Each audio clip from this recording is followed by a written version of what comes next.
തൃശൂർ കുന്നംകുളത്ത് KSRTC ബസ്സുകൾ കൂട്ടിയിടിച്ച് 10 പേർക്ക് പരിക്കേറ്റു. പട്ടാമ്പിയിൽ നിന്നും തൃശൂരിലേക്ക് വരികയായിരുന്ന ബസ്സും തൃശൂരിൽ നിന്നും എതിരെ വന്ന ബസ്സുമാണ് കൂട്ടിയിടിച്ചത്. ഭാഗ്യം ആരുടെയും പരിക്ക് ഗുരുതരമല്ല. ശ്രീജിത്ത് ശ്രീകുമാരൻ തൃശൂരിൽ നിന്ന് വിവരങ്ങൾ നൽകും. പറയൂ ശ്രീജിത്ത്.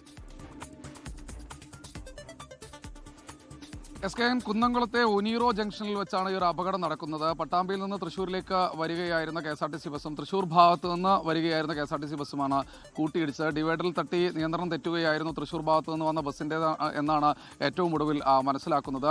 ഉടൻ തന്നെ ഈ അപകടം നടന്ന ഉടൻ തന്നെ പുലർച്ചെയായിരുന്നു. അപകടം നടന്ന ഉടൻ തന്നെ അവിടുത്തെ ആംബുലൻസ് പ്രവർത്തകർ രക്ഷാപ്രവർത്തകരായി എത്തി. ഉടൻ തന്നെ ഈ പരിക്കേറ്റ 15 പേരെയും അവിടെ കുന്നംകുളത്തെ തന്നെ ആശുപത്രിയിലേക്ക് മലങ്കര ആശുപത്രിയിലേക്ക് മാറ്റി.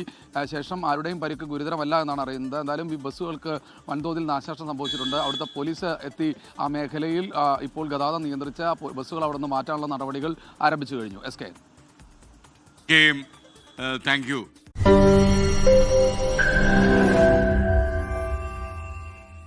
ലോകത്തെവിടെയായാലും ഏത് സമയത്തും 24 വാർത്തകളും ഓഗ്മെന്റഡ് റിയാലിറ്റി പാക്കേജുകളും എക്സ്പ്ലെയിനറുകളും വിശദമായി കാണാൻ ഞങ്ങളുടെ യൂട്യൂബ് ചാനൽ നിങ്ങൾക്ക് സബ്സ്ക്രൈബ് ചെയ്യാം.